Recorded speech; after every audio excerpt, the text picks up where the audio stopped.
SER Podcast. Isabel Morillo, muy buenas noches. Hola, buenas noches. ¿Te ha tocado algo o no? A mí nada. Bueno, un 20 euros del final del bono. No sé nada. Voy a reinvertir para el niño porque estoy segura que ahí es donde voy a triunfar yo. Ya sé yo que tú eres muy de reinversiones productivas. Hombre, por supuesto. Martínez Ferro, Valentina, ¿cómo estás? Muy bien, muy buenas noches. Tampoco me ha tocado nada. Fernando Berlín. Buenas noches. Buenas noches. Es que no soy nada jugón. Siempre parezco el Grinch. Ya está. Es que tal cual. Es que ya pero no sí. te ha tocado por eso, claro. Pero no ha habido suerte. Pensad que Miguel Ángel Gallardo está peor. Gallardo ha dimitido a última hora de hoy como líder de los socialistas extremeños después de la debacle electoral de anoche. Dimite como secretario general del PSOE en Extremadura, pero no como diputado. Va a tomar posesión de su escaño en la Asamblea de Extremadura con el argumento de que no hacerlo sería traicionar a los extremeños que le han votado. Todo esto lo ha anunciado Gallardo en una comparecencia a última hora de hoy, tras reunirse con la ejecutiva del partido. Dice que la decisión ya la tenía tomada, que no ha ido allí a ver qué le decían sus compañeros, sino que ha ido a comunicárselo básicamente, y que dimite por sí mismo, que nadie le ha presionado. En absoluto. Quien piense que ha habido presiones, que no me conoce. Porque realmente la decisión estaba tomada. Yo, cuando ayer me preguntaba si había hablado con el presidente, me quedé así un poco porque en realidad no quería anticipar ya una decisión que le había trasladado al presidente. Fui yo el que le dije que no quería seguir al frente de la organización porque entiendo que en la política uno tiene que asumir responsabilidades. Y tiene que asumir las responsabilidades cuando las cosas van mal dadas. Y anoche fueron muy mal dadas. En ese asumir de responsabilidades, Gallardo no pretende abandonar la política. Él va a tomar posesión de su acta de diputado porque dice que la alternativa sería traicionar a sus votantes. Es traicionar la confianza de la gente. Y decidir no trabajar desde la oposición, como así me comprometí con los ciudadanos, por esos 136.000 votantes, sería traicionarle. Es decir, yo me he comprometido con la gente cuando he ido que voy a trabajar desde el gobierno o la oposición, porque cuando les decía desde el gobierno, decía, y si estás en la oposición, decía igual, con la misma firmeza, con la misma claridad, ¿no? Ahora sí, siempre, a partir de ahora, detrás de la responsabilidad que otros me tienen que dar. Es decir, al frente de la responsabilidad política he estado yo ahora y ahora voy a estar siempre a disposición de quien tenga que asumir esa dirección. Total, que Gallardo va a tomar posesión del acta de parlamentario y por lo tanto va a ser aforado, cosa que le permitirá volver a pedirle al Tribunal Superior de Justicia de Extremadura que asuma la causa en la que Gallardo está procesado por la contratación del hermano de Pedro Sánchez. Hay que recordar que hace unos meses, cuando la jueza de Badajoz estaba a punto de abrirle juicio oral, Gallardo hizo que un diputado dimitiera y 4 dejaran correr la lista para que él pudiera tomar posesión del escaño y por lo tanto ser aforado. El Tribunal Superior de Justicia le dijo, muy bien caballero, pero esta operación puede ser un fraude de ley, así que le va a seguir investigando usted la jueza de Badajoz. Ahora Gallardo, ya parlamentario con todas las de la ley, y desde el inicio de la legislatura va a intentar blandir de nuevo ese aforamiento. Ferraz va a nombrar en los próximos días una gestora para que caído Gallardo dirija ahora el PSOE de Extremadura, la gestora, hasta el próximo congreso. Guillermo Lerma, buenas noches. ¿Qué tal, Aimar? Buenas noches. La dimisión de Gallardo no va a zanjar la crisis interna en la que queda sumido el PSOE extremeño tras el batacazo histórico que se dio ayer.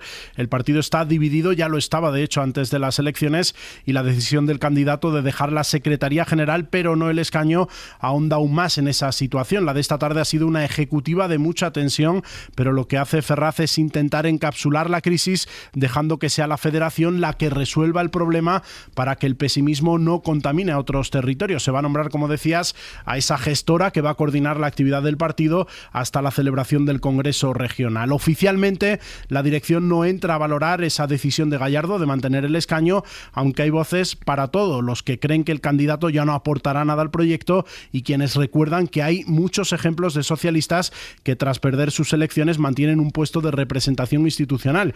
En en el Congreso, en el Senado o en las asambleas autonómicas antes de dar definitivamente un paso atrás. Por ahora consideran en el PSOE que dejando la Secretaría General ha asumido parte de su responsabilidad. Lo que sí descartan es que los votos del PSOE tengan que servir para facilitar la formación del gobierno de Guardiola, como ha planteado el expresidente Ibarra a puerta cerrada esta tarde. Recuerdan que el PP no quiso los votos para los presupuestos y que por lo tanto tampoco los tendrá ahora Guardiola para la investidura. Le han preguntado efectivamente a Gallardo, gracias Guillermo, Hasta buenas luego. noches. Le han preguntado a Gallardo por el hecho de que Rodríguez Ibarra haya defendido en la reunión de la Ejecutiva que el PSOE se tiene que abstener para facilitar la presidencia de María Guardiola y que por lo tanto el PP no tenga que recurrir a Vox. Esta ha sido la respuesta de Gallardo. El Partido Socialista es un partido plural. Este partido además tiene personas que, como Juan Carlos Rodríguez Ibarra, son personas que nos dan su opinión.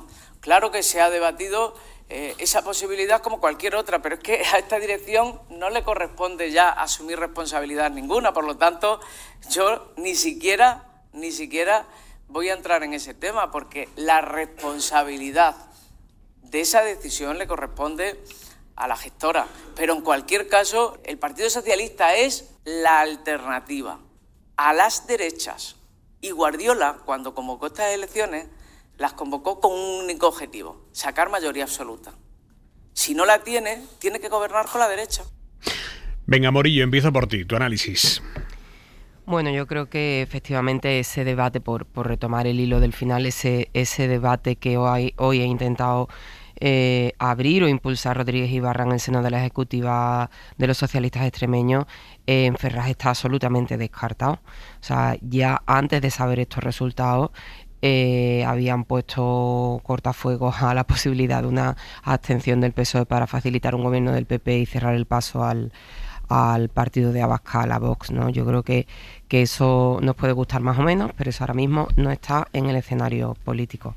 Y bueno, yo creo que el PSOE ha tenido muy mal resultado en Extremadura, muy mal resultado por un candidato que está investigado en un caso de prevaricación y tráfico de influencias por el contrato del hermano de Pedro Sánchez, pero más allá del candidato concreto, del señor Gallardo, que hoy ha presentado su dimisión, yo creo que el PSOE está pagando en los territorios y va a pagar en los territorios todo lo que rodea ahora mismo al Partido Socialista en Ferraz, desde los casos de escándalo de corrupción hasta decisiones que en su momento el entorno de Pedro Sánchez aseguró que estaban amortizadas y que no lo están, o por lo menos yo en Andalucía no veo que estén amortizados determinados acuerdos en financiación autonómica con independentistas catalanes, en fin, todo eso que en Madrid ya parece que eso ha quedado atrás y que esto ya, pues, eso no pasa, factura en las urnas.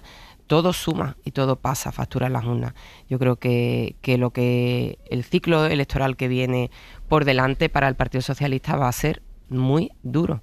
Nos queda ver Aragón, nos queda ver Castilla y León y nos queda ver Andalucía.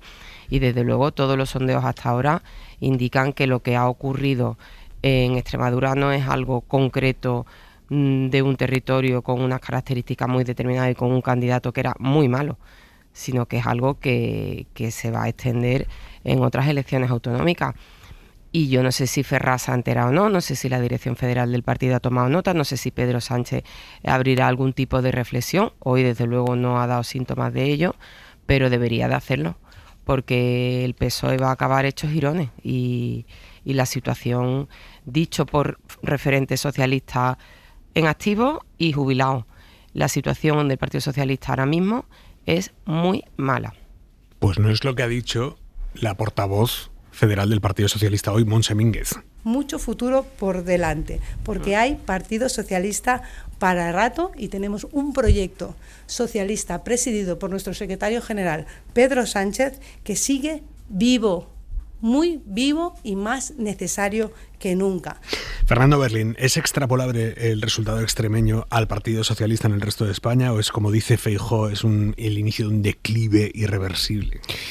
Bueno, es difícil saber porque Extremadura tiene particularidades que no se dan en otros lugares. Yo no me imagino un resultado de esta magnitud en Cataluña o en Euskadi.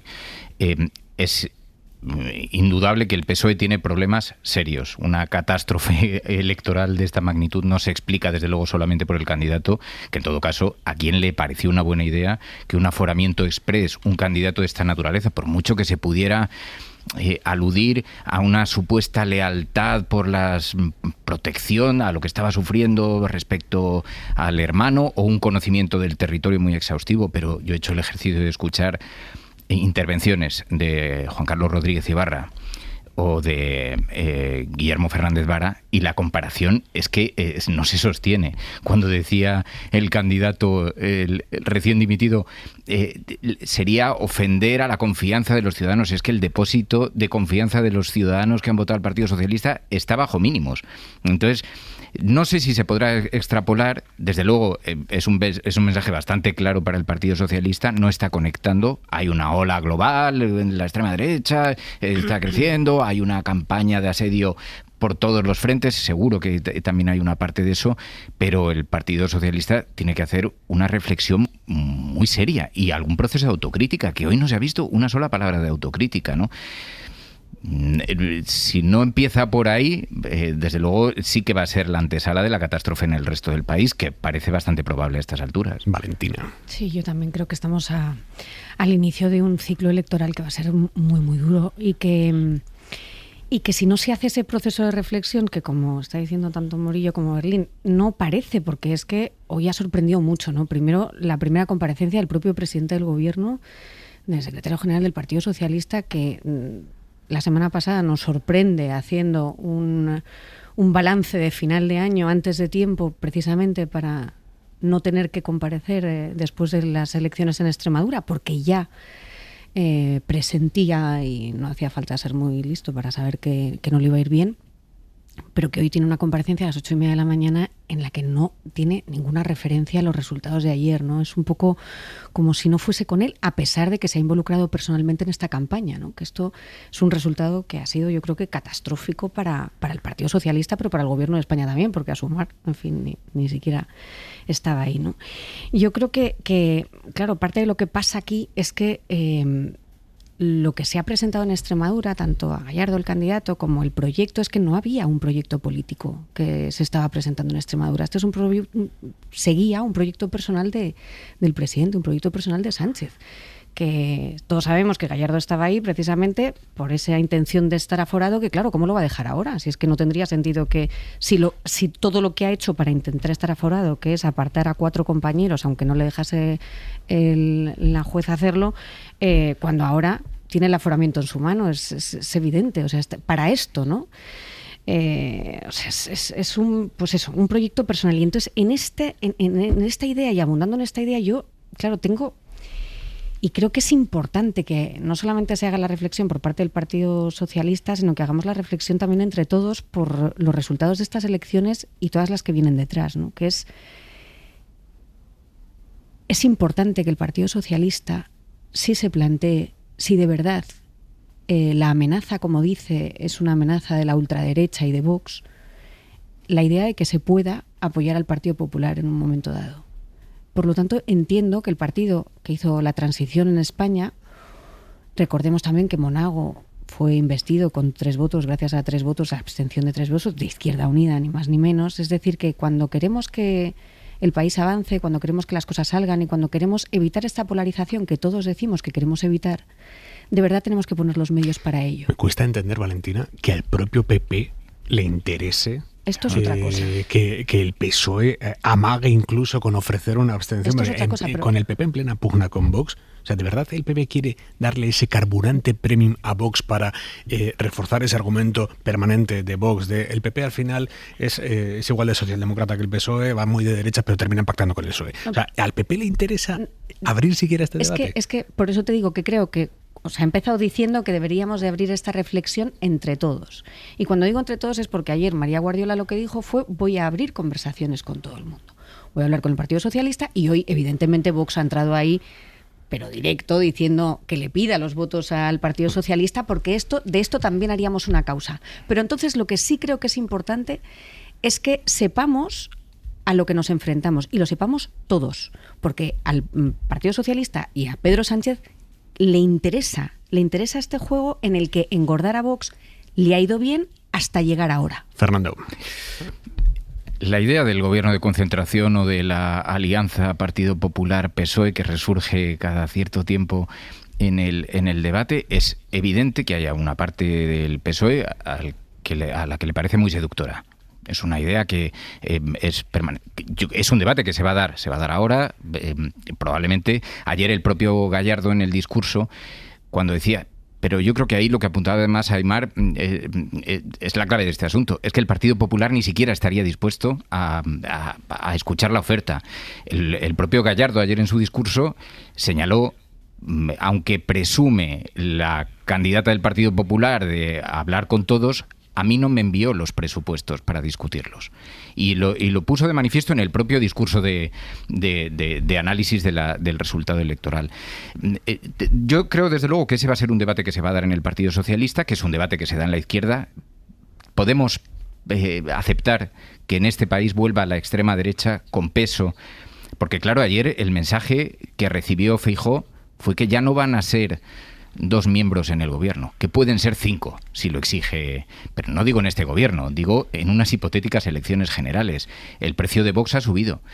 Y este es una duda, un debate que se puede dar dentro del Partido Socialista. Desde luego para Rodríguez Ibarra tampoco es un debate nuevo. Creo que es un debate pertinente como cualquier otro, pero creo que ni al Partido Popular lo permitiría bajo ningún supuesto, porque le destroza en su competición con Vox. Es que es como te vas a presentar en el resto de territorios. Es que Vox lo va a capitalizar yendo a Aragón con Vox, pudiendo decir, no, es que pierdes el discurso rural, con porque además algunos de los aciertos que ha tenido Vox en la campaña es atar el discurso rural, el discurso anti-inmigración, y eso han sido aciertos en términos electoralistas.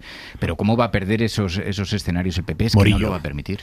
Yo creo que además la idea de permitir una abstención por parte del Partido Socialista para evitar que Vox condicione o entre en los gobiernos, es que esa pantalla ya ha pasado. Es decir, es que Vox ya ha gobernado con el PP en muchos gobiernos autonómicos. Es que eso ya ha ocurrido. Es decir, a mí sí me hubiera parecido razonable la idea de el cordón sanitario a la ultraderecha, como han hecho otros países, que después no significa que siempre funcione frenando a la ultraderecha. Pero bueno, a mí creo que ese acuerdo hubiera tenido sentido en 2022, ¿no? Antes de que Castilla y León o antes de que Valencia abriera el gobierno a Vox, antes de que Castilla y León abriera el gobierno a Vox.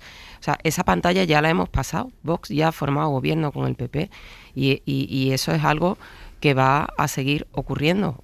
Ahora mismo acaba de cerrar el Ayuntamiento de Sevilla un nuevo acuerdo con Vox para tener presupuesto en 2026. Es decir, el PP asume que Vox es su aliado natural, y yo creo que al PP no le interesa ahora mismo en ninguna circunstancia un acuerdo con el Partido Socialista para la investidura de Guardiola.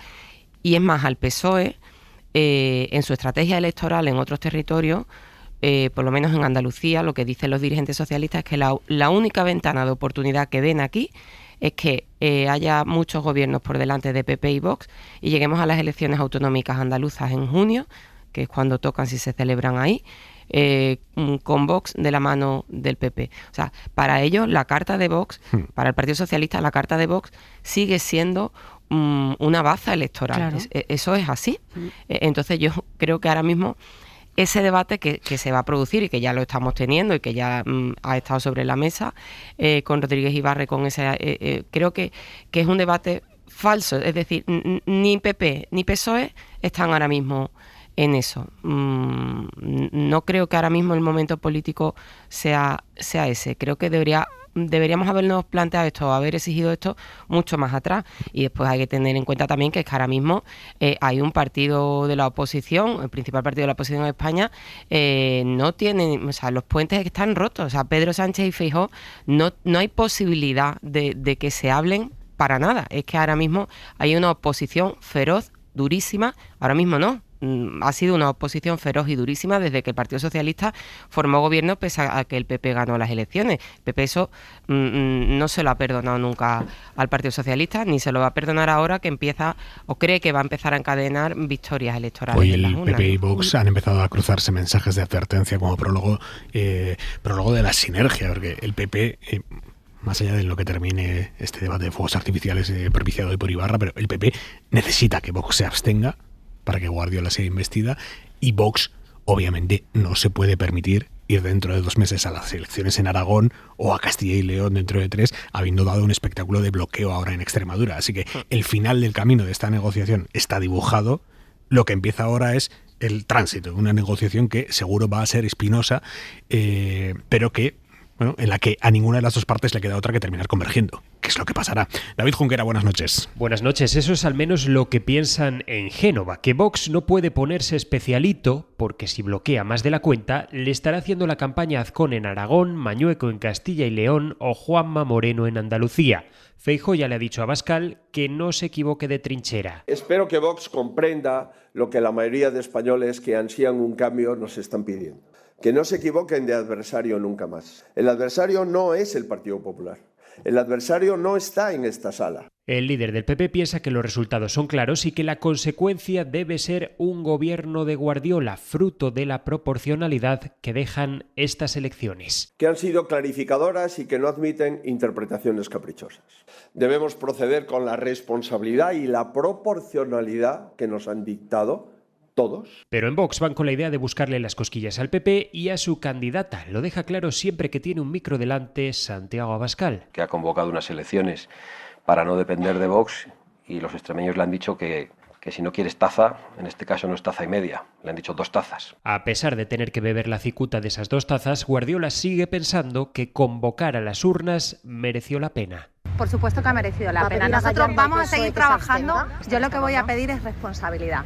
Los siguientes en tener que vérselas con Vox hacen su particular análisis de situación. Estos son Azcón y Juanma Moreno. Y el papel de Vox es evidente que sigue siendo el de un partido minoritario, que crece y que puede decidir si sigue bloqueando o ayuda a los gobiernos del Partido Popular. Vox se retroalimenta del sanchismo y por tanto Vox solo empezará a bajar cuando entren en los gobiernos y asuman responsabilidades y empiecen a desgastarse y a demostrar que sus políticas no son viables en muchas ocasiones, y lo segundo cuando Sánchez deje de ser presidente. En las baronías del PP lamentan que una ultraderecha tan potente vaya a poner muy cuesta arriba lo de revalidar o conseguir mayorías absolutas. Gracias, Junquera. PP y Vox exploran sus límites, Valentina. Sí, vamos a ver cómo se comporta Santiago Abascal, ¿no? ¿Qué es lo que pide Vox a cambio de esa abstención? Y a partir de ahí, porque yo creo que, bueno, lo sabemos todos, ¿no? Que la relación personal que han tenido entre María Guardiola y Santiago Abascal ha sido francamente mala. Ahora también vamos a ver si esta negociación se hace desde Génova o si se hace desde Extremadura, porque puede tener también consecuencias en otros territorios, ¿no? Y creo que es importante saber cuál es el coste y conocer un poco cómo se va a llevar esta negociación. Abascal no ha felicitado, se ha comportado como efectivamente si hubiese ganado las elecciones, pero no con el 17% de los votos que ha tenido, sino como si tuviese más del 50%, ¿no? Y creo que de alguna manera es el porcentaje que se le ha dado desde el principio en las elecciones nacionales en general. Es verdad que el candidato que se ha presentado en Extremadura era perfectamente desconocido, y que lo que está tirando de este voto es una circunstancia nacional muchísimo más que una circunstancia regional, desde luego. A mí es que me cuesta mucho creer el ejercicio de la retórica y la teatralización y especialmente cuando estamos cerca de los pactos. Comprendo que es verdad que de la retórica se pasa al desencuentro muy fácilmente y seguramente esto ha generado tensiones entre Guardiola y entre Abascal, pero terminaron pactando. Y terminaron haciéndolo pese a las promesas de Guardiola, pese a los juramentos públicos Bueno, Fernando, sí, en este programa vino Guardiola, no estoy tan flagrante los 3 días, el giro que en aquella ocasión, como en esta, seguramente vino determinado por Madrid, que es donde se va a negociar en esta ocasión también. Al fin y al cabo, yo porque cuando se habla de los temores o la inquietud o si el Partido Popular le interesa o no la distancia con Vox, Vox es una escisión del Partido Popular. no hay miembro en Vox que antes no haya votado al Partido Popular. Pero, Fernando, Vox lo que tiene es la intención de sustituir al PP, no pretende ayudar al PP. O sea, es una decisión. Pero el PP ha tardado un poquito en darse cuenta de eso, porque cuando ha pactado en todos los gobiernos, cuando ha estado llevando de la mano, porque cuando se atribuye a Pedro Sánchez haber aupado a Vox, se olvida. Bueno, es relativo, porque Vox aparece en una construcción de una parte del PP. Y Vox no se puede explicar sin Esperanza Aguirre, sin quienes detrás estuvieron alimentando la idea de que se necesitaba un partido más contundente, más liberal, que hiciese fuerza contra el Partido Popular. Entonces, luego lo habrá alimentado en el discurso público. Muchísimo. Una derecha dividida siempre es mejor que una derecha unida, eso evidentemente. Ahora bien, el Partido Popular, tratando de evitar los errores que cometió el PSOE con Podemos, lo que ha estado haciendo es no confrontar a Vox. Y le ha dejado crecer en todas las comunidades autónomas. Y al final, cuando sueltas a la bestia es muy difícil embridarla. Y la extrema derecha tiene un discurso que el PP ha intentado imitar y quien capitaliza esos votos es la extrema derecha. Por cierto, Morillo, hoy hemos escuchado a Juanma Moreno preocupado con este asunto. Ahora escuchamos unos segundos, pero quiero que escuchemos su reflexión prácticamente íntegra, porque es el único de todo el PP que hoy ha dicho: estoy preocupado con esto. Claro, es que Juanma Moreno va dentro de unos meses a unas elecciones y hasta ahora estaba muy cómodo en su mayoría absoluta. Aymar, es que en Cáceres el Partido Socialista es tercera fuerza. Sí, pero que yo ahora estoy hablando de Juanma Moreno. Por eso, que en algunos de las la reflexión que ha hecho hoy el presidente de Andalucía. Mientras Sánchez sea presidente del gobierno, Vox va a seguir subiendo, porque Vox se retroalimenta del sanchismo y por tanto Vox solo empezará a bajar cuando entren en los gobiernos y asuman responsabilidades y empiecen a desgastarse y a demostrar que sus políticas no son viables en muchas ocasiones, y lo segundo, cuando Sánchez deje de ser presidente. Mientras tanto, la tendencia al crecimiento, como hemos visto, va a ser, yo creo que generalizada, ¿no? Y eso pues a mí me preocupa. ¿Por qué? Porque yo creo en la centralidad, yo creo en las fuerzas políticas que son capaces de captar, digamos, no sean ni blancos ni negros, ¿no? Fuerzas que sean interclasistas, que sean a las clases medias, que sean amplias, como es el PP, ¿no? Pero bueno, es un fenómeno que ocurre en toda Europa, que está ocurriendo también en España. Morillo, abiertamente preocupado Moreno por este crecimiento de Vox. Hombre, es que ahora mismo Vox amenaza la mayoría absoluta de Juanma Moreno. O sea, la situación en Andalucía a día de hoy no es que hay un partido socialista que esté rascando votos y achicando la mayoría del Partido Popular, pues por desgaste que ya aflora en la gestión de los servicios públicos, la sanidad. No. Ese desgaste existe después de 7 años de gobierno de Juanma Moreno, y lo reflejan las encuestas que hace el propio gobierno de Juanma Moreno. O sea, ese desgaste empieza a estar ahí. Pero quien está capitalizando ese desgaste es un partido que se llama Vox, que está muy fuerte y que amenaza la mayoría absoluta de Juanma Moreno. Es decir, los 3 diputados que le bailan en las encuestas a Moreno para consolidar otra vez su mayoría absoluta, no se los quita el PSOE, que está a la baja, con María Jesús Montero de candidata, se los quita Vox. Y esta reflexión la lleva haciendo Juanma Moreno, pues creo que desde un poquito antes de verano, que empezó a tener tripas de encuestas que le decían que Vox empezaba a ser segunda fuerza en algunas provincias de Andalucía, segunda fuerza en Almería, a un punto para ser segunda fuerza en la provincia de Huelva, y empezaron a encenderse las alarmas. Y hoy Extremadura ha demostrado que Vox está muy fuerte, no en las encuestas, es que Vox está muy fuerte en las urnas. Aquí habría una reflexión muy larga que hacer, porque ni toda la culpa es de Pedro Sánchez, que por supuesto ha azuzado y ha agitado el fantasma de la ultraderecha y la amenaza y el miedo, ni toda la culpa es del PP, que irresponsablemente no ha confrontado a la extrema derecha, ha tenido momentos de acomplejamiento frente a discursos horribles y negacionistas del partido de Abascal, incluso ha copiado parte del discurso de Abascal, una fuerza como el Partido Popular, que es que, en fin, ni de uno ni de otro, sino de los dos, y después de que hay un problema en la sociedad, es que alguien no está sabiendo dar una alternativa.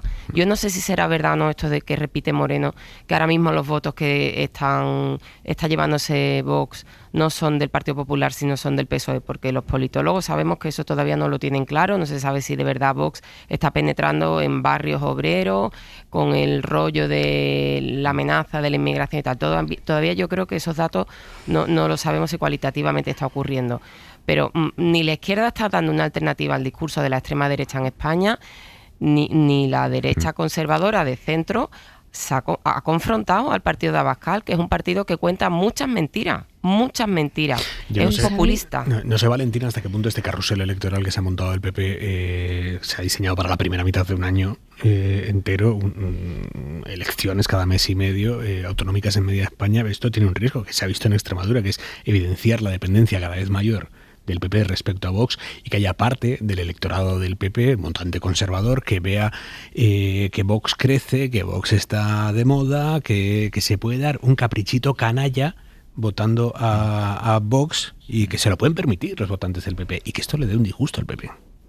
Sí, yo no te digo que no haya una posibilidad de que eso exista. Lo que hemos visto en los resultados de Extremadura es que el Partido Popular no ha crecido de Vox. Aquí el que ha decrecido es el Partido Socialista. No, que el Partido Popular no ha crecido. Bueno, ha crecido en un escaño, sí, no, ha crecido. Lo que no han crecido es en escaños, pero en porcentaje de voto ha crecido, y no poco. Ha crecido una barbaridad. Otra cosa es que no se refleja en el número de escaños, pero 11 puntos es una barbaridad, Aimar. Y subir que se hizo de un 28, de un 27 a 38 en el 23, y del 38 al 43 en las elecciones de ayer, es una barbaridad. Estar en el 43% de intención de voto es, es el segundo mejor resultado de la historia del Partido Popular. Vamos, que le gustaría al Partido Socialista estar en esto. Imagínate, y es el segundo mejor. Si están en el suelo ahora mismo. Tuvo 46% de voto en el año 19. Fue el mejor resultado de la historia, pero no había Vox. Es decir, estamos ante un resultado magnífico por parte del Partido Popular. Otra cosa es que eso no se haya reflejado en los escaños, pero sí que es un buen resultado. Lo que quiero decir es que con esa subida del Partido Popular, con una subida tan espectacular como ha tenido Vox, y subiendo Podemos, o la marca de Podemos de Unidos por Extremadura, sí. O Unidas por Extremadura, el único que ha bajado es el Partido Socialista. Es decir, el voto de Vox, ¿de dónde viene? No, es que, lo podemos intentar ver de las maneras en las que queramos. Es verdad que el Partido Socialista tiene dos alternativas. El votante del Partido Socialista, quedarse en casa, que lo ha hecho muchísima gente, y el que no, intentar. Y Morillo, lo que decías, es verdad. Yo creo que lo que nos tenemos que plantear aquí no es que el votante de Vox se equivoca, es ¿qué hace? ¿Por qué? ¿Qué es lo que mueve a un votante de Vox? ¿Qué respuestas no se está dando ni por parte de la derecha, que creo que tiene menos lectura que hacer de esto, por los resultados? A los resultados me remito, analizando los de Extremadura. Pero claramente quien no está dando en el clavo es el Partido Socialista Obrero Español, ¿no? Hay... y si no se quiere hacer esta lectura, en inmigración no se está haciendo una lectura coherente con lo que quieren los españoles, lo que sienten los españoles y lo que piden los españoles. Nos puede gustar más o nos puede gustar menos. Podemos querer hacer que entren por un constructo social o ideológico o casi teorizado sobre las soluciones que habría que dar a un problema que la izquierda dice que no existe. Hay cosas contra las que no puedes competir. La izquierda no puede dar una respuesta en contra de los derechos humanos porque Vox esté penetrando con un discurso mentiroso sobre la inmigración. Ahí será seguro que es un reto enorme para este país, claro. Pero lo que no puede hacer la izquierda es buscar una respuesta solamente porque Vox esté utilizando la mentira y la seducción. Con que busque una respuesta suficiente, no negarla. No, pero de todas formas es un ejercicio también de política ficción, porque pensar que un votante que antes estaba en el Partido Socialista ha saltado directamente a Vox, en lugar de pensar que a lo mejor ha saltado al Partido Popular y es el Partido Popular el que ha trasladado sus votos a Vox. ¿Y el que se ha incrementado en el PP de dónde viene? Del Partido Socialista. De verdad pero es política ficción en realidad. No se ha incrementado el voto al PP. Es que no se ha incrementado, que ha caído en 8.000 votos. De hecho, solo se explica por la abstención. Pero se ha subido 4 puntos el porcentaje. Por la abstención. Por la abstención. En 2023 al PP le votaron 236.000 personas. En 2025, 228.000 personas. Ha habido menos gente que ha votado al PP. y esos votos de Vox pueden ser un trasvase del Partido Popular y que gente del Partido Socialista haya votado al Partido Popular, porque seguramente hay cuestiones en el discurso o desencuentros con la política nacional o la explicación que después le den los politólogos. Pero en realidad el problema para el Partido Popular con Vox tiene una parte de ideológico, pero no es solo ideológico, es que está en las cosas de comer. Es que Vox va a fagocitar al Partido Popular y eso supone un ERE en toda España absolutamente formidable. Es que se va a llevar por delante un montón de cargos del Partido Popular. Y hemos pasado además de la tolerancia total al partido, Aznar hablaba de ese muchacho estupendo que era Abascal, a denunciar que es no solamente choca con la constitucional, con la Constitución, sino que ataca directamente al Partido Popular, que va directamente a destruir al Partido Popular. Es que lo ha dicho el propio Aznar, ha pasado de un discurso a otro. Dame un segundo, Valentina, vuelvo contigo ahora mismo. Seguimos aquí en Hora 25. Hora 25. Aimar Bretos. Y a todo este análisis que estábamos haciendo hasta ahora hay que sumar la derivada de Unidas por Extremadura, que es la candidatura a la izquierda del PSOE, que prácticamente ha duplicado sus resultados, se queda en 7 escaños, y esto supone un chute de oxígeno para esa izquierda que lleva años apuntándose derrotas una tras otra en cada proceso electoral. Cada vez que se abrían las urnas, ¡pum! Bueno, pues en este caso no ha sido así. Cosas distintas son las conclusiones que esta izquierda vaya a sacar del resultado extremeño. Esto también es interesante. Desde Podemos a Izquierda Unida, que sí han concurrido juntos, con un papel testimonial de Sumar, pero por ejemplo para las próximas elecciones de Aragón, pues no está nada claro que vaya a haber una candidatura unitaria. Ya para las siguientes ni te cuento. Castilla y León y Andalucía, ahí ni hay visos de unidad, ni se contempla ya como remota posibilidad siquiera. Sara Selva, buenas noches. ¿Qué tal, Aimar? Buenas noches. Un nuevo episodio en la eterna historia de la reconstrucción y la división en la izquierda. Ocurre que el caso de Extremadura es particular y no parece extrapolable al resto de los territorios. La clave del éxito en este caso, según Podemos, es que la candidatura estaba formada por partidos con arraigo. Es una candidatura que tiene militancia apegada al territorio, es una candidatura que llevaba haciendo un trabajo continuado durante mucho tiempo. En eso pone el acento también Izquierda Unida. Lo que está claro es que las alianzas se tienen que hacer con lo que realmente existe en cada comunidad autónoma y por tanto lo importante es que sobre la realidad que hay en cada territorio se hagan las alianzas. Y claro, eso es al final un mensaje velado a Yolanda Díaz, porque el principal talón de Aquiles de Sumar sigue siendo la falta de implementación territorial y de hecho por eso no formó parte de esta candidatura, por la falta de arraigo. Ante esa ausencia, Yolanda Díaz, las políticas que se han impulsado en los últimos años desde el Ministerio de Trabajo... En Sumar aprovechan para reivindicar el papel de la vicepresidenta y ministra de Trabajo. Más de 73.000 trabajadores extremeños y extremeñas cobran el salario mínimo interprofesional. Y hacer un llamamiento a la unidad. La gente, la ciudadanía, premia la unidad. Premia la suma de diferentes. Nos necesitamos todas, dicen en Sumar, y repiten que es necesario ensanchar el espacio y tener un proyecto común en el que también se incluyen. La izquierda del PSOE coge un poquito de aliento. Berlín.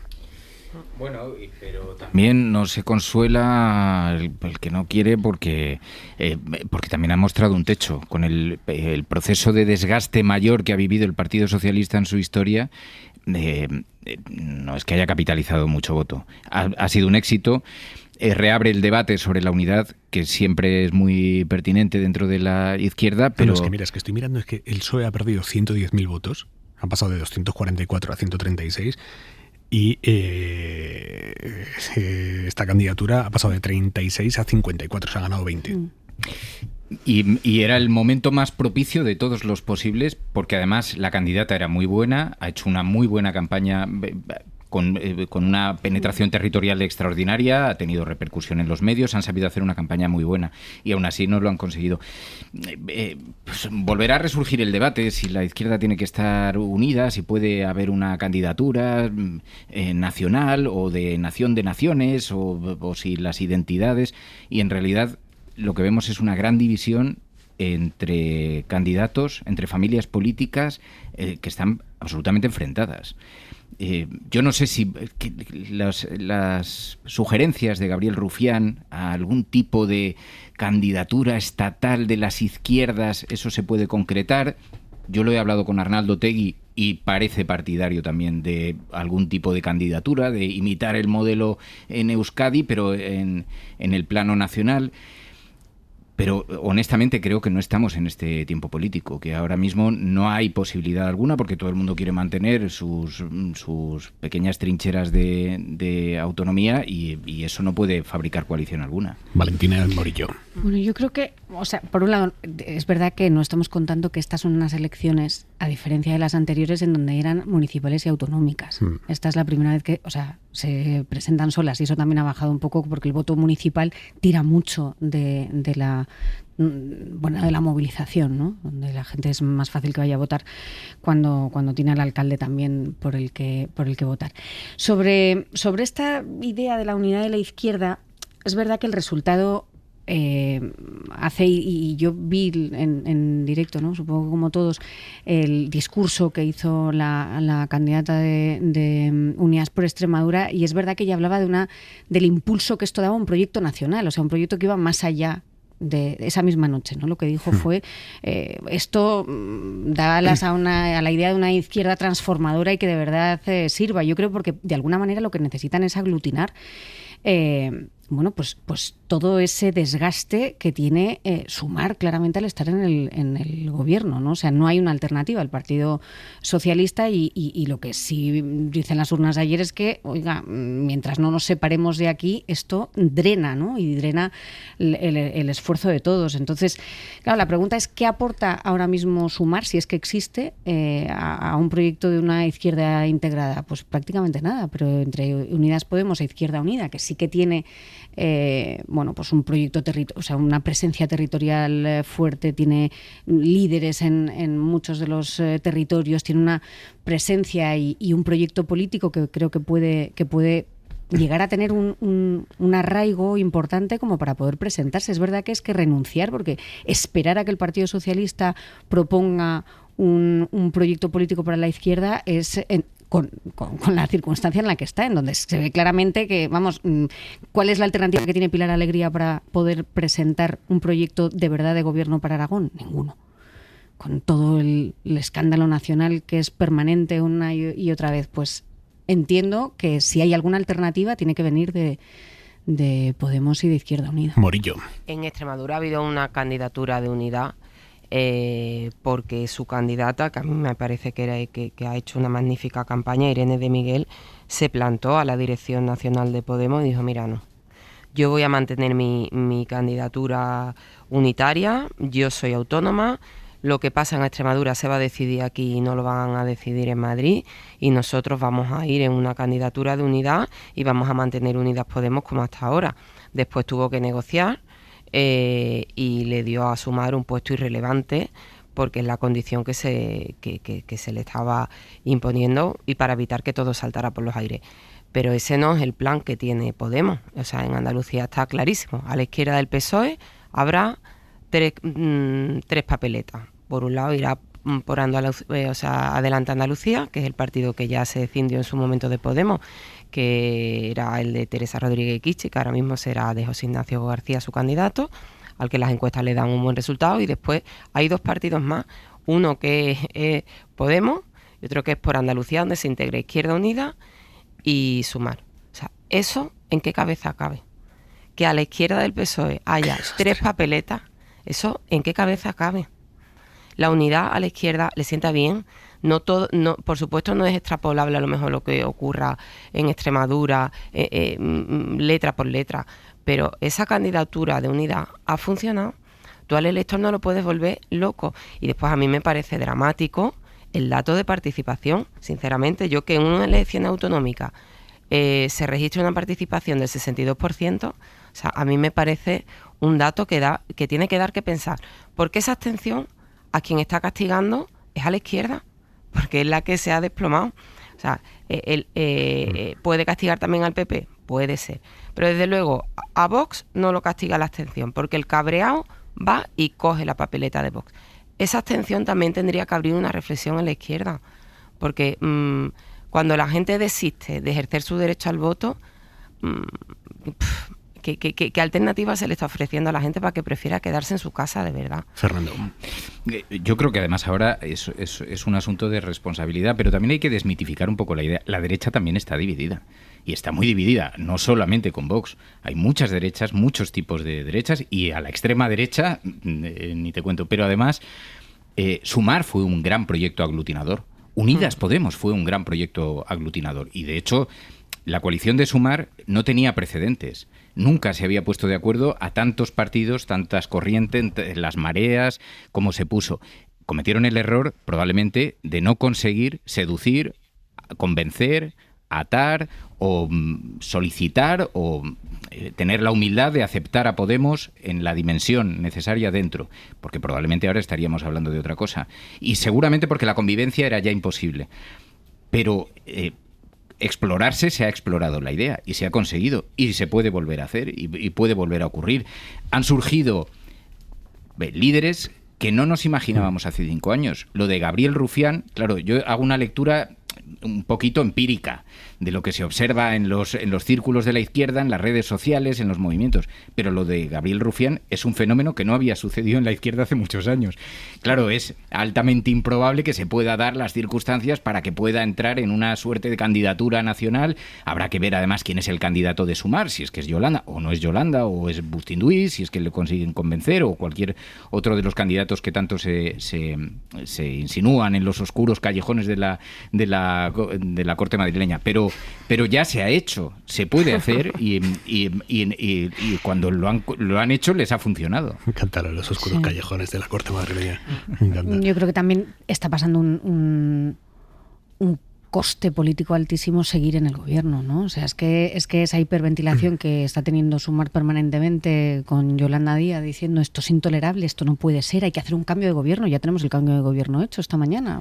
Hoy mismo Sumar ha criticado la elección de la portavoz del gobierno del que forma parte Sumar. Lara Hernández, que es la líder, digamos, de Movimiento Sumar, partiendo de que Yolanda Díaz es la invitada permanente. Lara Hernández ha dicho que la elección de Elma Saiz como portavoz es una huida hacia adelante del presidente. Se nombra a Elma Saiz portavoz del gobierno.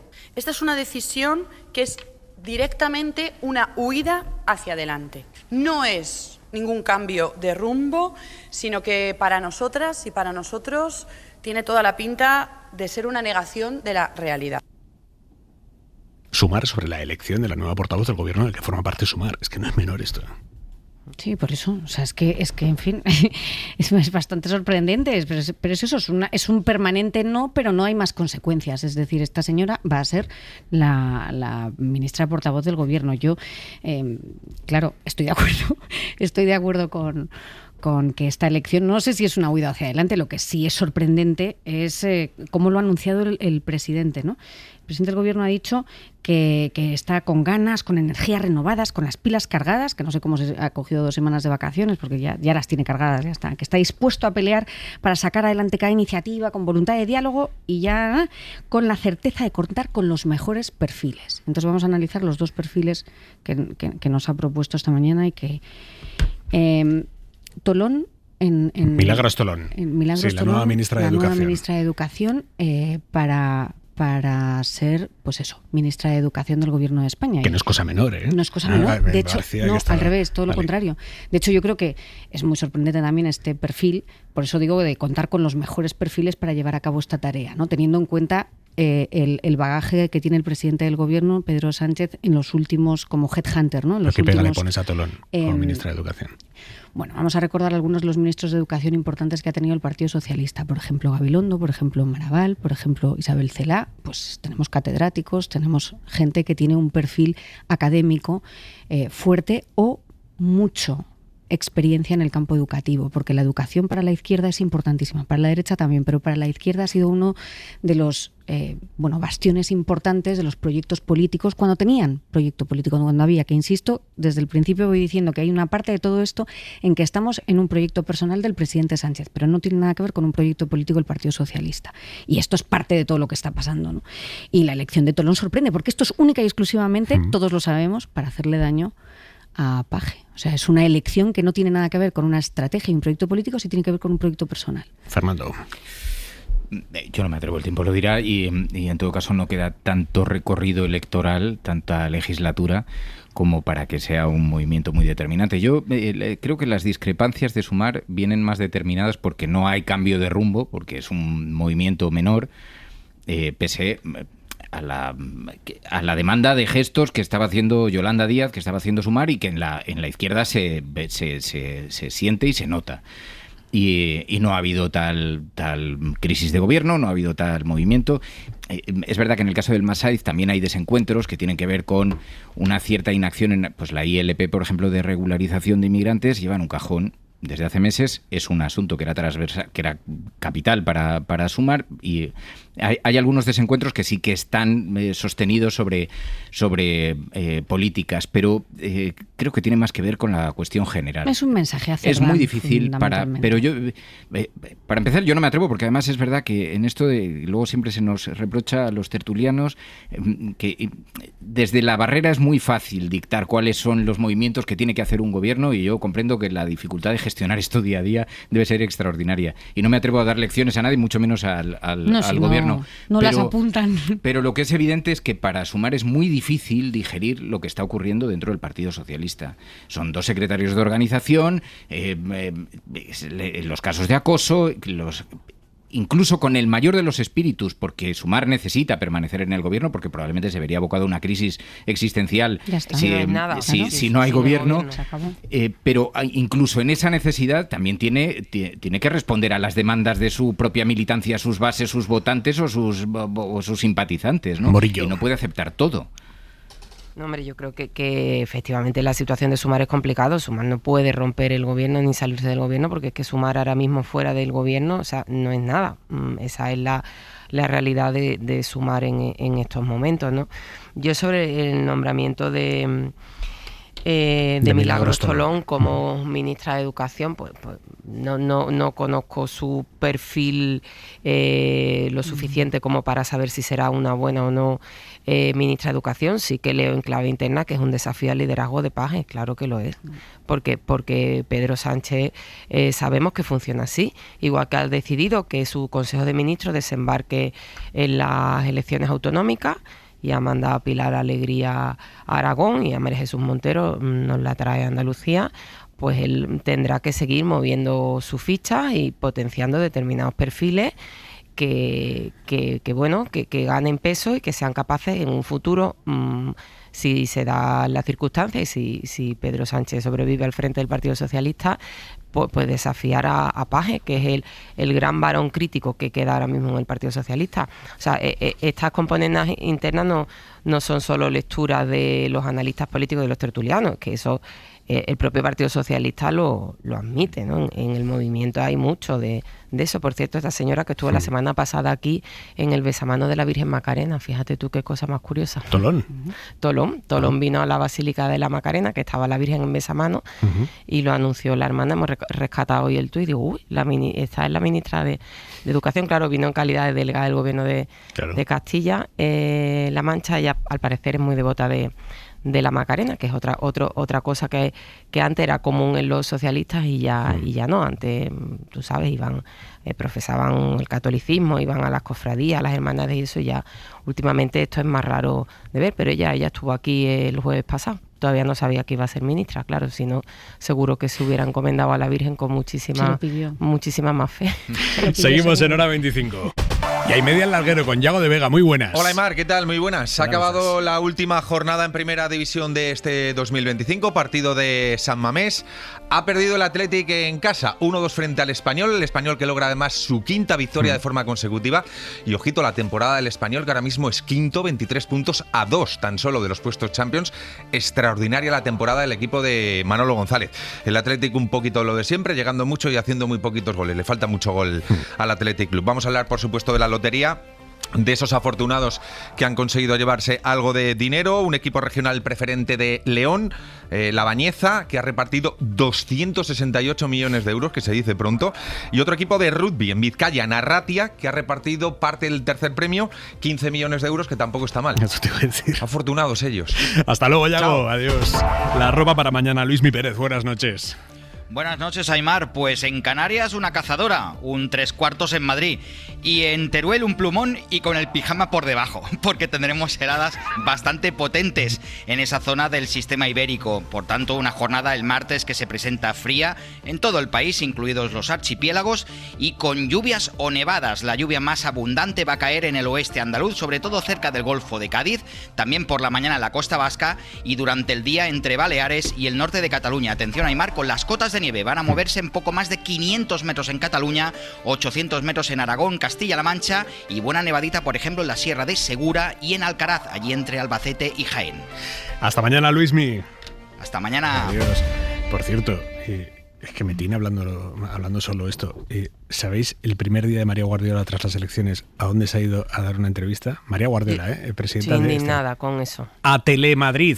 Doña María Guardiola, gracias por atenderme antes de nada, que sé que ha tenido un día muy duro después de una larga campaña electoral. Lo primero, felicidades por su resultado. ¿Ya lo ha digerido usted, señora Guardiola? Bueno, tampoco me ha dado mucho tiempo porque llevo pues desde ayer sin dormir. La verdad es que celebrándolo, muy contenta, emocionada, dando las gracias al trabajo inmenso que ha hecho el Partido Popular de Extremadura, agradeciendo a todos las elecciones en Extremadura y se va al día siguiente a dar una entrevista a la Televisión Autonómica de Madrid. Esto es curioso, Morillo.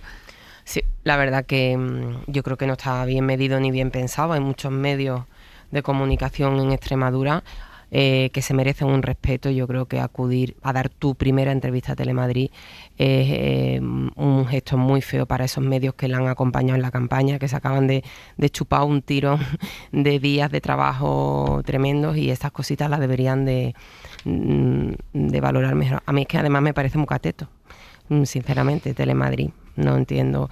Se la podía haber dado a Canal Sur, que por lo menos se ve en Extremadura y está al lado de... Somos comunidades vecinas. Seguimos en Hora 25. Hora 25. Con Aimar Bretos. Hay algunos días concretos durante el año que si tienes que anunciar algo malo y que te lo quieras quitar de día, pues lo anuncias ese día. Por ejemplo, el día de la lotería de Navidad. Es perfecto para que un gobierno, un partido, una empresa anuncie cosas que en algún momento va a tener que anunciar, pero que no quiere que tenga mucha repercusión. ¿Por qué es perfecto? Porque cualquier cosa que anuncies el día de la lotería nace muerto mediáticamente ya. Porque sabes que, como pronto, el telediario lo va a contar a partir de I20. Porque cualquier cosa que se haga el día de la lotería nace sepultada en las escaletas informativas, porque la gente está a otra cosa. Y porque hay 20 minutos de gente con el champán y con toda la parafernalia. Hoy el PP ha dicho... Esta es la nuestra. Hoy anunciamos que quitamos a Mazón de la presidencia del PP valenciano, porque hasta hoy seguía siendo presidente del PP valenciano, Carlos Mazón, y hoy el PP ha apartado a Mazón y ha constituido una gestora para dirigir el PP de la Comunidad Valenciana hasta el próximo Congreso. Y esa gestora va a estar presidida por Juanfran Pérez Llorca, que es el sucesor de Mazón en la presidencia de la Generalitat. La misma dirección nacional del PP que hace unas semanas decía lo de la gestora es la opción más improbable porque sumiría al partido en una situación de interinidad, bueno, pues hoy dice que es la mejor vía para el PP valenciano en este momento. Así que no se hable más. Uh-huh. No, pero si es que en fin, yo entiendo toda esta previa, pero vamos que las gestoras, al menos en el Partido Popular por estatutos, las tienen que aprobar las juntas directivas. Claro. Junta Directiva Nacional. Pues como la que le van a poner al PSOE de Extremadura igual. Efectivamente, entonces el PSOE de Extremadura pues probablemente decida pues el día 5, que es el día de Reyes también, ¿no? O el día 7, que han pasado los Reyes y la Lotería del Niño. Pero no, que la razón para hacerlo es que la Junta Directiva Nacional, que es el máximo órgano entre congresos y que normalmente se hace pues trimestralmente, bimestralmente, no se hace ni todos los meses ni cada 15 días. O sea, no es habitual convocar una Junta Directiva Nacional. Estaba convocada hasta hoy, para hoy, evidentemente, para ver los resultados también de Extremadura. O sea, la alternativa era hacer una junta directiva con un único punto del orden del día, que es gestora en Valencia. Entonces, hoy que se ha aprovechado para hacer balance, para hacer las elecciones de Extremadura y además, efectivamente, una gestora que evidentemente desde el momento en el que Mazón deja la presidencia de la Generalitat es evidente que iba a dejar la presidencia del partido, porque en el Partido Popular, que esto no pasa siempre en el Partido Socialista, pero lo que es habitual es que el presidente del partido sea a la vez, o sea, el presidente de la Generalitat o del gobierno sea también presidente del partido, ¿no? En nuestro caso no se llaman secretarios generales, se llaman presidentes directamente, y aquí Juanfran Pérez Llorca, que preside la Generalitat Valenciana, va a ser el presidente de esta gestora. Se ha hecho un equipo bastante integrador de las distintas familias que hay Está integrado todo el mundo menos Paco Camps. Bueno, claro. Sí. No, que sí, pero que está integrado todo el mundo. Y yo creo que a partir de ahí, pues vamos a ver, porque esto es una gestora, como bien se sabe. Esto no quiere decir que se haya decidido quién es el candidato a las próximas elecciones. Por cierto, hablando de gente que ha dimitido, un juzgado ha archivado la denuncia que la presentadora Paloma Lago presentó contra un exconsejero de la Xunta de Galicia, Alfonso Villares, que era consejero en el momento en el que se presentó contra él esta denuncia por supuesta agresión sexual. Aquello llevó a la dimisión del consejero y hoy el juzgado lo ha archivado. No es definitivo porque la Audiencia Provincial de Coruña tiene que ratificarlo o no, ya veremos, pero archivado de momento está. Radio Galicia y Nueva Pestegui. El juzgado de instrucción número 2 de Ferrol, que ha investigado esa supuesta agresión sexual, no ve indicios para procesar a Alfonso Villares, exconsellero do Mar de la Xunta de Alfonso Rueda. La jueza da por concluidas las diligencias sin ver motivos para procesarlo y eleva el sumario a la Audiencia Provincial, que será ahora la que confirme o revoque la decisión de la instructora. Recordamos que la investigación arrancó a partir de una denuncia de la presentadora Paloma Lago por unos hechos ocurridos supuestamente en su domicilio, lo que motivó la dimisión de Villares como responsable del Departamento de Pesca del Gobierno gallego. Su salida de la Xunta tuvo lugar en el mes de junio, cuando le fue notificada esa investigación judicial y trascendió públicamente. En 2026, en la Fundación Alquiler Seguro, seguiremos impulsando proyectos que cambian vidas, creando hogares seguros, acompañando a miles de familias y ofreciendo nuevas oportunidades a quienes más las necesitan. Porque un hogar es mucho más que un lugar donde vivir, es estabilidad y futuro. Gracias por estar a nuestro lado un año más. La Fundación Alquiler Seguro te desea una feliz Navidad y un 2026 en tu hogar. Buenas noches. En el sorteo del cupón diario celebrado hoy, el número premiado ha sido 49.369, serie 23. Recuerda que mañana, como cada martes, tienes un bote millonario con el sorteo del Eurojackpot de la 11. 11. Ahora y siempre, bien jugado. Hora 25. Aimar Bretons. La Audiencia Nacional ha condenado hoy a 29 personas en una de las piezas del caso Púnica de corrupción, entre ellas a 6 alcaldes del PP y a uno del Partido Socialista, ex alcaldes en la Comunidad de Madrid. Se les condena por haber aceptado sobornos a cambio de adjudicar contratos públicos a una de las empresas de la trama corrupta. Esta condena, que esto también es parte de la noticia, esta condena llega 11 años después de que la audiencia abriera el caso y empezara a investigar la trama Púnica. 11 años. Y de hecho esta tardanza ha derivado en que a muchos de los condenados se les han tenido que aplicar las atenuantes de confesión tardía y dilaciones indebidas.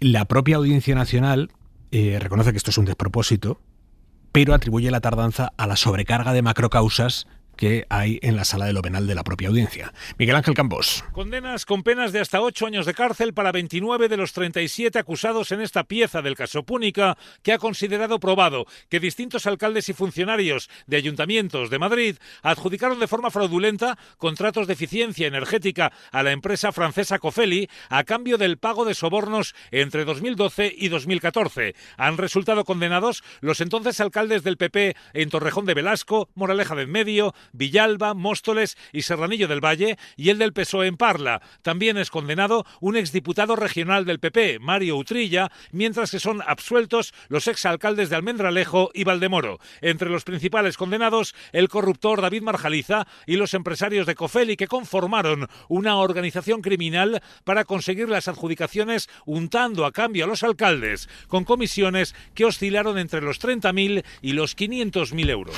Y hoy el juez Santiago Pedraz ha llamado a declarar como testigos en el caso Hidrocarburos a los que eran jefes de gabinete de Teresa Rivera y de Reyes Maroto cuando eran vicepresidenta y ministra. Los cita como testigos después de que el último informe de la UCO detallara cómo Ábalos y Koldo García intentaron llevar a cabo una mediación entre la trama y los demás ministerios. Isabel Vega. El movimiento se produce a petición de la Fiscalía Anticorrupción y después del informe de la UCO que ponía el foco en la concesión de una licencia de operador de hidrocarburos a la empresa de Claudio Rivas, un socio de Aldama.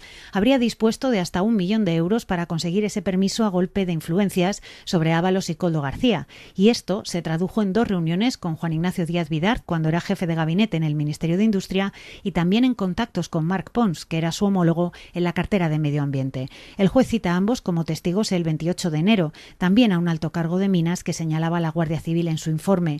La tanda de declaraciones abarca además a las empresarias que compraron un chalet en Cádiz para que lo disfrutase Ábalos. Van como imputadas, como Claudio Rivas y el propio Aldama, entre el 28 y el 30 de enero. Y hoy la Audiencia de Madrid ha vuelto a corregir al juez Peinado y ha anulado la orden que le dio Peinado al gobierno para que le entregaran todos los correos electrónicos de Begoña Gómez desde que Pedro Sánchez es presidente del gobierno. Todos los mails de 7 años en bruto. La Audiencia ha anulado esa orden porque entiende que Peinado no la ha justificado ni la ha motivado mínimamente. Y es que la crónica de la corrupción hoy es larga, es densa, pero hoy la policía se ha presentado en la sede del CENIO, que es el Centro Nacional de Investigaciones Oncológicas, para llevarse documentación sobre la denuncia que presentó un exdirectivo del CENIO contra otros responsables del CENIO a los que acusa de haber desviado hasta 20 millones de euros. Esta denuncia la investiga la Fiscalía Anticorrupción, que es quien ha mandado allí a la policía a llevarse esos documentos. Mariola Lourido. Hace 7 años, Ana Hernández descubrió contratos sospechosos en el CENIO. Es una investigadora química, entonces presidenta del Comité de Empresa del Centro. Y lo que me encontré fueron adjudicaciones repetitivas a las mismas empresas por valor de 49.900 y en ningún caso superaban los 50.000, que era el límite de control. Dice que avisó a los responsables del CENIO, al entonces ministro Pedro Duque, y que se miró para otro lado. Pues básicamente lo que se me dijo fue que parase, que no mirase más. Este verano, el ex jefe de operaciones del CENIO denunció esta presunta trama ante la Fiscalía Anticorrupción. Acusó a antiguos directivos como el exgerente y a empresas afines de lucrarse con contratos que se inflaban y fraccionaban, de estafar al CENIO 25 millones de euros. La Fiscalía ve indicios de delito. Hoy ha enviado a la UDEF, la Unidad de Delincuencia Económica y Fiscal, al centro a buscar información. Se la llevaron en un disco duro. La preocupación es máxima entre los trabajadores. Este tipo de escándalos pues hacen mucho daño al centro, hacen mucho daño a la investigación. Allí somos más de 400 trabajadores, 400 científicos que estamos dejándonos la piel por la investigación oncológica y que no tenemos nada que ver, somos víctimas de todo esto que está pasando. Ana Hernández confía en que pueda recuperarse la reputación dañada. Y la Unión Progresista de Fiscales ha empezado a recabar dinero entre sus asociados para ayudar al exfiscal general del Estado, Álvaro García Ortiz, a que pague la multa y la indemnización que le impuso el Tribunal Supremo. Son 10.000 euros de indemnización que García Ortiz le tiene que pagar al novio de Ayuso y son 7.000 y pico euros, 7.200, que va a tener que apoquinar como multa. La asociación, la Unión Progresista de Fiscales, anima a sus afiliados a que participen de forma voluntaria y solidaria en esa recaudación. Dicen que García Ortiz actuó para proteger al conjunto de la carrera fiscal y que por lo tanto ahora los fiscales no le pueden dejar tirado. No deberían darle la espalda en el plano humano, dicen. Alejandro Becerra. Sí, en la nota difundida explican que mientras se activan y se seguirán activando los mecanismos legales para combatir una condena que consideran injusta, la asociación no puede permanecer indiferente ante el impacto personal y familiar que una sanción penal de estas características produce. Recordemos que el Supremo ordenó ejecutar las penas la semana pasada y obliga a García Ortiz a pagar tanto la multa como la indemnización. Sigue la nota diciendo que es legítimo y coherente que a García Ortiz no le den la espalda en el plano humano por una resolución que consideran errónea. Esta iniciativa debe entenderse como lo que es, un acto de solidaridad entre profesionales del derecho, un ejercicio de compromiso colectivo y una afirmación de que ningún fiscal debe quedar solo cuando actúa conforme a la ley y a su conciencia profesional. Esto dice la asociación. Según la UPF, defender a un compañero que actúe en defensa de la institución, es decir, la Fiscalía, es también defender la fortaleza, la dignidad y la cohesión del Ministerio Fiscal. Ya la noche, gracias Becerra, ya la noche de la condena, escuchamos aquí en Hora 25 a la Unión Progresista de Fiscales escandalizada. Ahora estamos viendo que van a llevar hasta el final lo de apoyar a Álvaro García Ordiz. Hasta el punto, no deja de ser simbólica esta recaudación, pero es un gesto.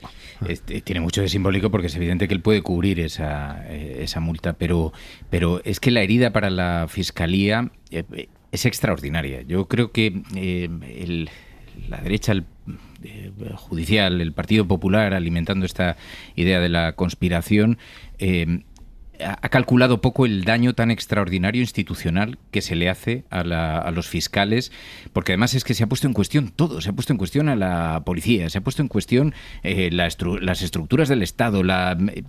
Creo que llega un momento, hablábamos la semana pasada de esto, pero creo que la oposición debería empezar a medir el grado de crispación y de polarización y de cautela en algunas materias, porque cuando se pone en cuestión lo institucional, algún día la Fiscalía la tendrá que gobernar el Partido Popular y el daño ya está hecho y seguramente es permanente. Valentina. ¿A qué te refieres con que se ponga en cuestión la institución cuando aquí es el Tribunal Supremo quien ha emitido una sentencia? O sea, ¿quién está poniendo en cuestión una institución? Es el puedo Tribunal sacar Supremo, 300 o 400 declaraciones de miembros del Partido Popular haciéndolo. Pero, ¿al Tribunal Supremo? A la Fiscalía, al fiscal general. Bueno, el fiscal general, independientemente de lo que uno piense sobre la Fiscalía o no, el fiscal general del Estado ha sido condenado por parte del Tribunal Supremo. No hay o sea, es que esto no es opinable, es así. Sí, eso no es opinable, pero sí es opinable condenado. Si la condena es justa o no es justa. Bueno, eso sí puede ser una opinión, pero la condena está y por lo tanto no se puede. Quien cuestiona la veracidad o la institucionalidad del Tribunal Supremo es quien pone en duda esa sentencia. No el que pone en duda al señor que esa sentencia del Tribunal Supremo dice que tiene razón. Es que es un poco, una alteración de los términos, ¿no? Me parece que es un poco Morillo, vete cuchara cuando quieras. Extraño. Sí, y luego lo que sí creo que es muy importante con todas las absencias, o sea, todo lo que nos está asustando a Hacienda de el tema de las donaciones, ojito con esto, de que lo declaren, porque las donaciones lo están diciendo últimamente, ¿no? Que van a tener Hacienda con las donaciones. Hacienda está, oye, en las últimas semanas se ha insistido muchísimo que va a tener un especial cuidado con el Bizum, con todas esas donaciones de padres a hijos para ver lo que se puede comer y todas estas donaciones de la Unión de Fiscales. Efectivamente, muy bien, así me gusta, Fernando Berlín. Ha sido aclarado. Sí.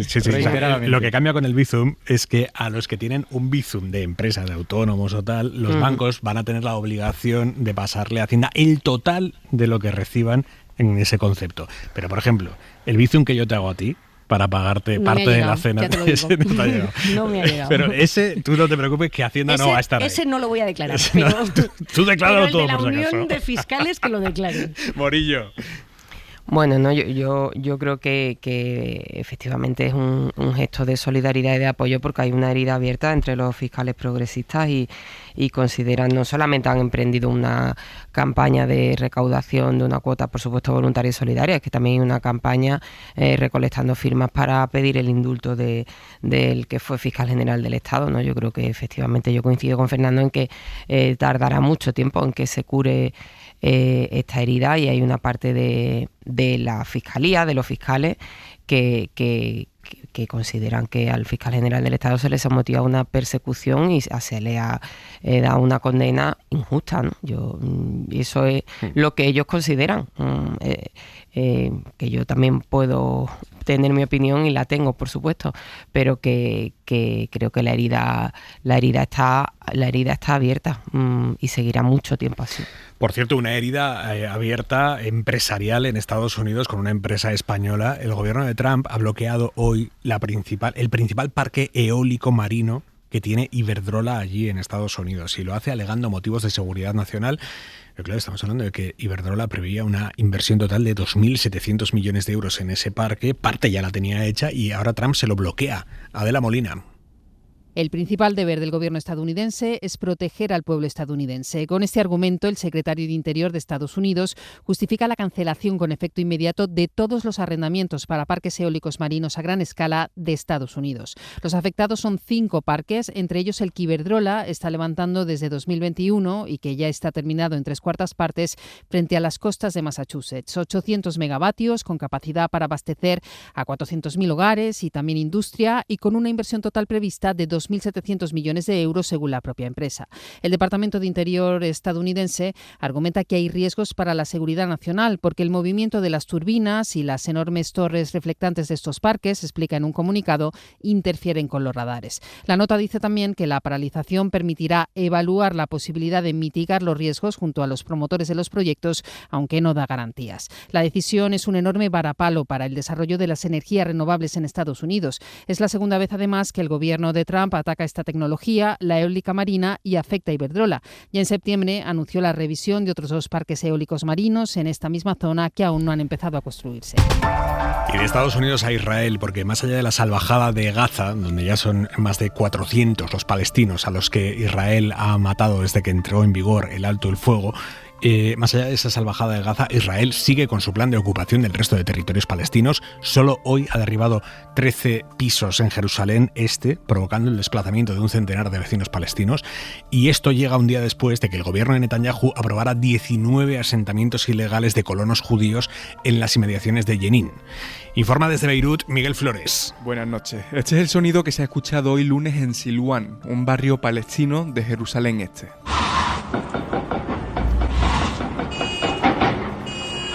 Es el ruido de las excavadoras que esta mañana han derribado un edificio residencial de 4 plantas en el que vivían casi 100 personas. Ha sido la mayor demolición en la ciudad en todo 2025 e Iramim, una ONG israelí con la que hemos hablado, nos ha dicho que órdenes de demolición como estas son cada vez más frecuentes y parte de una estrategia más amplia del gobierno de Benjamin Netanyahu para facilitar el asentamiento judío en comunidades árabes. No solo en Jerusalén. Esta semana Israel ha legalizado 19 nuevos asentamientos en Cisjordania, lo que eleva a 69 las colonias ilegales que el Estado hebreo ha reconocido en los últimos años. Cuando lo anunció, el ministro de Finanzas de Netanyahu presumió de que la medida, cito textualmente, impide el establecimiento de un Estado terrorista palestino. Y en Portugal, una jueza ha ordenado al líder del partido de ultraderecha Chega que retire en 24 horas los carteles de su campaña electoral para las presidenciales de enero. En los carteles aparece escrito: los gitanos tienen que cumplir la ley. Las presidenciales son el 18 de enero y en este momento nadie descarta que las pueda terminar ganando la extrema derecha por primera vez. La extrema derecha, Portugal, elecciones con posibilidad de que las gane el 18 de enero. Corresponsal en Portugal, Brais Suárez. Así es, el ultraderechista, actual líder de la oposición, pero también candidato a las presidenciales, deberá retirar en 24 horas los anuncios que lo han hecho viral hace unos meses y en los que la justicia aprecia un contenido irresponsable y discriminatorio. La jueza le exige que en el futuro se abstenga de promover directa o indirectamente la fijación de carteles de contenido idéntico o equivalente. Una polémica que le está sirviendo para posicionarse una vez más como víctima de la libertad de expresión. Aunque es uno de los favoritos a ganar la primera ronda de las elecciones presidenciales de enero, la enorme tasa de rechazo que genera el ultraderechista en el resto del electorado le hace imposible convertirse en presidente. Pero eso sí, esta precampaña le está sirviendo para elevar el volumen de sus habituales polémicas y también para ganar aún más tiempo de audiencias televisivas y espacio en las portadas de los periódicos.